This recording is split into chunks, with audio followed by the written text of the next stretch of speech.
Assalamualaikum warahmatullahi wabarakatuh. Kembali lagi pada channel saya. Jadi pada kesempatan kali ini saya akan menjelaskan konsep teori belajar menurut para ahli. Yang pertama, teori belajar behavioristik. Teori belajar behavioristik adalah satu teori yang fokus pada hasil yang bisa diukur serta dilihat oleh mata. Supaya tingkah laku yang diharapkan bisa jadi rutinitas, dibutuhkan pemakaian peluangan secara khusus. Aplikasi teori behavioristik menginginkan hasil berbentuk terbentuknya tingkah laku yang diharapkan. Penguatan positif akan diberi pada tingkah laku yang diharapkan serta sebaliknya tingkah laku yang tidak atau kurang cocok akan memberi penilaian yang tidak baik. Teori ini dicetuskan oleh Gage serta Berliner tentang pergantian perilaku jati diri hasil pengalaman memakai mode stimulus alaku sendiri.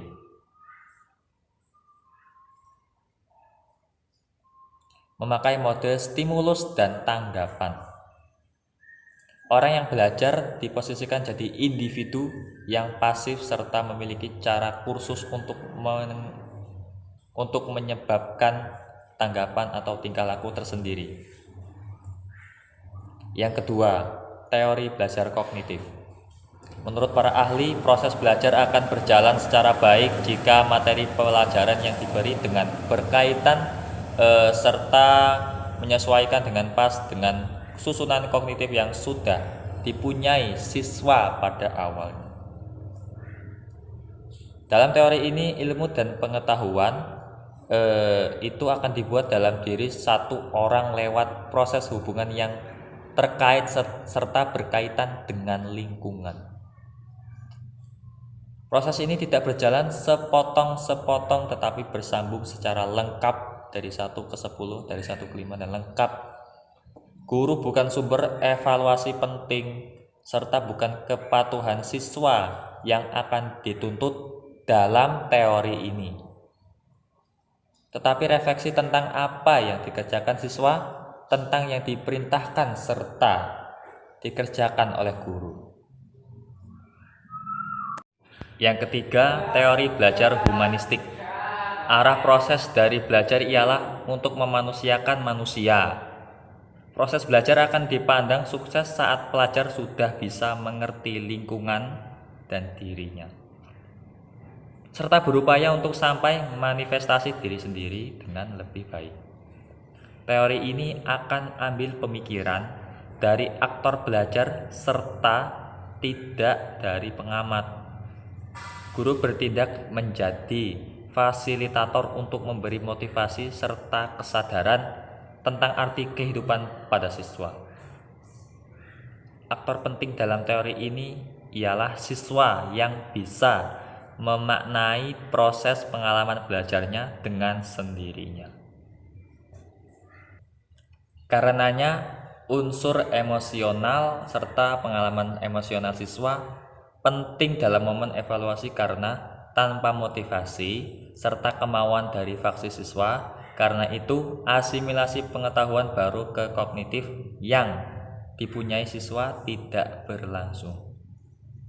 Teori ini mengatakan jika teori belajar apapun bisa digunakan seandainya mempunyai tujuan untuk memanusiakan manusia agar dapat manifestasi diri, pandangan diri dan realisasi diri pelajar dengan maksimal. Yang keempat, teori belajar konstruktivisionik.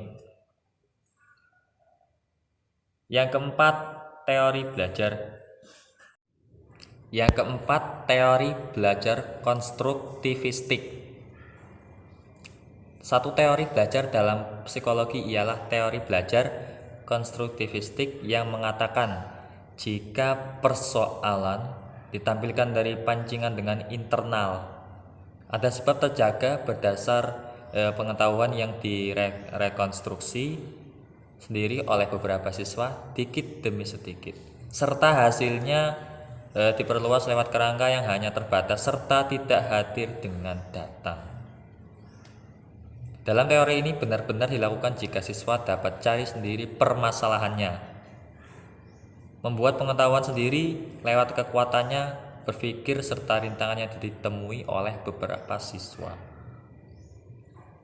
Mereka bisa mengakhiri serta membuat ide tentang keseluruhannya, pengalaman yang berbentuk fakta, serta teori pada sebuah bangunan yang utuh. Teori ini disimpulkan jadi usaha untuk membuat formasi hidup yang berbudaya kekinian. Yang berikutnya, cara penerapan teori pembelajaran. Yang pertama, penerapan teori belajar penerapan teori belajar behavioristik, antara lain yaitu guru harus menyusun materi atau bahan ajar secara lengkap, dimulai dari materi sederhana sampai kompleks. Yang kedua, guru lebih banyak memberi contoh berupa instruksi selama belajar. Berikutnya, saat guru melihat ada kesalahan baik pada materi maupun pada siswa, maka guru akan segera diperbaiki.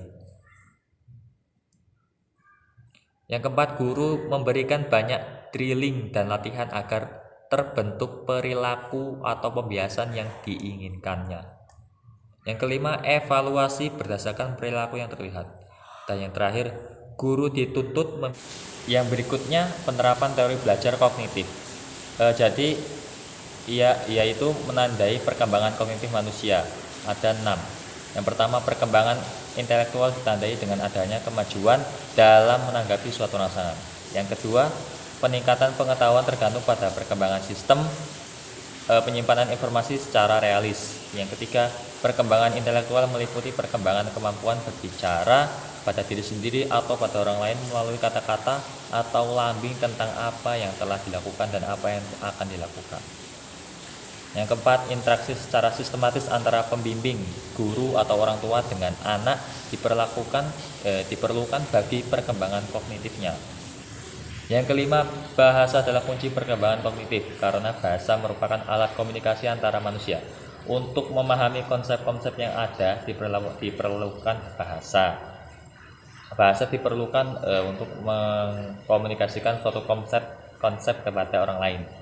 Yang keenam, perkembangan kognitif ditandai dengan kecakapan untuk mengemukakan beberapa alternatif secara simultan. Memilih tindakan yang tepat dapat memberikan prioritas yang berurutan dalam berbagai situasi. Yang ketiga, penerapan teori belajar secara humanistik. Yang pertama, guru dapat memberikan reward kepada peserta didik yang telah memberikan yang telah berhasil melakukan suatu hal. Dan yang kedua, peserta didik perlu dihindarkan dari tekanan pada lingkungan sehingga mereka merasa aman untuk belajar lebih mudah dan bermakna. Yang ketiga, berikan kesempatan kepada mereka peserta didik untuk mengembangkan kemampuannya agar peserta didik mendapatkan pengalaman belajar yang bermakna. Yang keempat, guru harus memfasilitasi peserta didik dengan memberikan sumber belajar yang variatif. Yang berikutnya, penerapan teori belajar menurut secara konstruktif. Yang pertama, mendorong kemandirian dan inisiatif siswa dalam belajar. Yang kedua, guru mengajukan pertanyaan terbuka dan memberikan kesempatan beberapa waktu kepada siswa untuk merespon. Yang ketiga, mendorong siswa berpikir tingkat tinggi. Dan yang keempat, siswa terlibat secara aktif dalam dialog atau diskusi dengan guru dan siswa lainnya. Yang kelima, siswa terlibat dalam pengalaman yang menantang dan mendorong terjadinya diskusi. Yang berikutnya, kelebihan dan kekurangan teori belajar menurut para ahli. Yang pertama, teori behavioristik.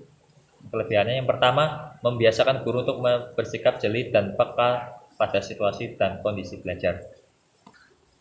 Dan yang kedua, metode behavioristik ini sangat cocok untuk memperoleh kemampuan yang membutuhkan praktek dan pembiasan yang mengandung unsur-unsur seperti kecepatan, spontanitas, kelenturan, refleksi, daya tahan, dan sebagainya. Yang ketiga, guru tidak banyak memberikan ceramah sehingga murid dibiasakan belajar mandiri. Dan yang keempat, teori ini cocok diterapkan untuk melatih anak-anak yang masih membutuhkan dominansi peran orang dewasa, suka mengulangi dan harus dibiasakan. Dan kelemahan teori ini yaitu proses belajar dipandang sebagai kegiatan yang diamati langsung, padahal belajar adalah kegiatan yang ada dalam sistem saraf manusia yang tidak terlihat kecuali melalui gejalanya. Yang kedua, proses belajar dipandang bersifat otomatis mekanis sehingga terkesan seperti mesin atau robot, padahal manusia mempunyai kemampuan self-regulation dan self-control yang bersifat kognitif. Yang ketiga, proses belajar manusia yang dianalogikan dengan hewan sangat sulit diterima, mengingat ada perbedaan yang cukup mencolok antara hewan dan manusia.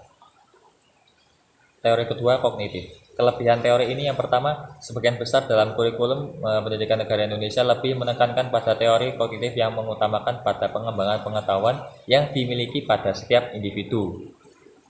Yang kedua, pada metode pembelajaran kognitif, pendidik hanya perlu memberikan dasar-dasar dari materi yang diajarkan. Yang ketiga, dengan menerapkan teori ini, maka pendidik dapat memaksimalkan ingatan yang dimiliki oleh peserta didik untuk mengingat semua materi-materi yang diberikan karena ada pembelajaran kognitif. Yang keempat, menurut para ahli, kognitif itu sama artinya dengan kreasi atau pembuatan suatu hal baru, atau membuat suatu hal baru yang sudah lama tidak ada, atau membuat hal baru yang tidak ada. Yang kelima, metode ini mudah untuk diterima dan juga telah banyak diterapkan pada pendidikan di Indonesia dalam segala tingkatan. Berikutnya, kelemahan teori ini yaitu yang pertama, pada dasarnya teori kognitif ini lebih menekankan pada kemampuan ingatan peserta didik, dan kemampuan ingatan masing-masing peserta didik itu tidak kuat, ada yang lemah, ada yang kuat. Dan yang kedua, ada kalanya juga dalam metode ini tidak memperhatikan cara peserta didik dalam mengeksplorasi atau mengembangkan pengetahuan dengan cara-cara peserta didiknya dalam mencarinya. Yang ketiga, apabila dalam pengajaran hanya menggunakan metode kognitif, maka dipastikan peserta didik tidak akan memberi sepenuhnya materi yang diberikan. Yang keempat, jika dalam sekolah kejuruan hanya menggunakan metode kognitif tanpa adanya metode pembelajaran lain, maka peserta didik akan kesulitan dalam praktek kegiatan atau belajar. Yang ketiga, teori humanistik.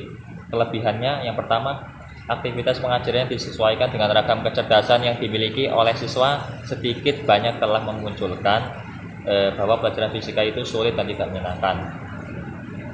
Dan kelemahannya itu, sedikitnya waktu pembelajaran yang telah tersedia sedangkan materi yang harus diajarkan sangat banyak.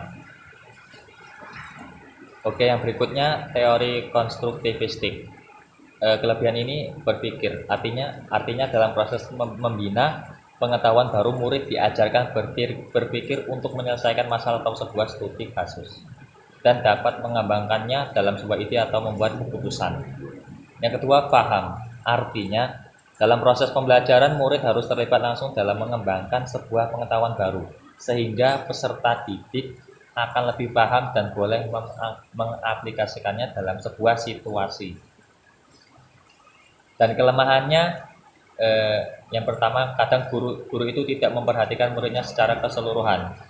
Misalnya, guru tidak pernah memberikan kesempatan pada peserta didiknya untuk menyelesaikan suatu masalah atau membuat diskusi, sehingga peserta didik hanya mendapat pembelajaran yang itu sia-sia saja.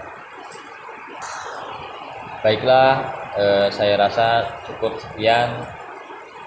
Apabila terdapat kesalahan dalam penyampaian, kekurangan dalam penyampaian ilmu, kurang lebihnya saya mohon maaf. Saya akhiri. Wassalamualaikum warahmatullahi wabarakatuh.